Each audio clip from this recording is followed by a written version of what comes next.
Bom dia.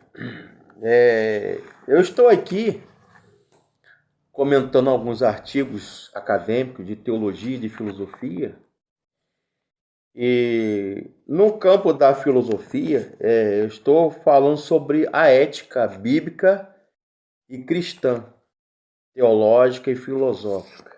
Então, existe a ética cristã, a ética deontica, ontológica, doxástica, e aquilo que é certo e aquilo que é errado. É com a capacidade ou faculdade ontico-metafísica de escolher entre certo e o errado, entre direitos e deveres. Será que há absolutos no campo da ética? Ou tudo é relativo, né? Hoje, na sociedade pós-moderna, alguns sociólogos, cientistas sociais, psicólogos, filósofos, teólogos, religiosos, padres, pastores, enfim, cientistas da religião, religiosos, é uma disciplina dentro da filosofia e da teologia, é algo filosófico. E hoje já não se fala mais nem pós-modernidade, está se falando de ultramodernidade. Então, aquilo que é absoluto e aquilo que é relativo. Numa ética e cosmovisão nihilista e minimalista da sociedade. São algumas perguntas relativas à ética filosófica e ética cristã, bíblica, partindo do pressuposto de que o ser humano possui liberdade e capacidade de escolha, discernimento entre o certo e o errado. A gente aprende no seminário teológico, na faculdade de teologia e filosofia, que o ser humano é um ente, é um ser biopsicossocial e espiritual. O homem é um ser biopsicossocial e espiritual. Então, a questão que nós levantamos numa perspectiva cristã, apoia a teoria inatista, afirmando que a imagem de Deus no homem inclui seu aspecto ético. Há alguns aspectos de teoria sobre a moralidade. Elas podem ser definidas, eu coloco aqui no artigo, entre três grupos principais, citando aqui o livro Cabeças Feitas, Filosofia Prática para Cristãos, do pastor Luiz Saião. A ética teológica, a ética teleológica, a ética deontológica e a ética situacionista. No hedonismo, a palavra hedon quer dizer prazer, isso em filosofia e teologia. O critério da moralidade da ética é o prazer. A finalidade da vida é o prazer. Muitos hedonistas, como Epicuro, defendiam a felicidade alcançada pela ausência da dor e preocupação, que chamam de ataraxia. É a não satisfação das paixões. Utilitarismo, a ética utilitária. Como diz o próprio nome, o certo é o que nos é útil e traz vantagem. Daí a palavra utilitarismo, praxis, praticidade. O utilitarismo é o próprio da filosofia inglesa. Há utilitaristas individualistas, como, por exemplo, Thomas Hobbes.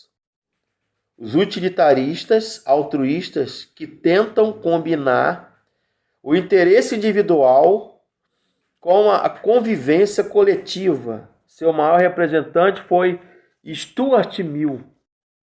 Eudemonismo. Apesar do nome, esta teoria afirma que o critério moral é a felicidade, a busca incessante humana pela felicidade. Tal felicidade ela é adquirida por meio da contemplação. Para Aristóteles, um filósofo grego do quinto século a.C., ela seria a contemplação da verdade absoluta da física, matemática e metafísica. Para Tomás de Aquino, um teólogo do século XII, é a contemplação de Deus, ou visio Dei, visão beatífica da divindade, de Deus. A ética estoica, estoicismo, os estoicos, portanto, alguns são citados até na Bíblia, em Atos 17, defenderam a norma suprema da moral e da prática das virtudes. A prática de virtude está na repressão das paixões e prazeres, na superação da própria personalidade do homem.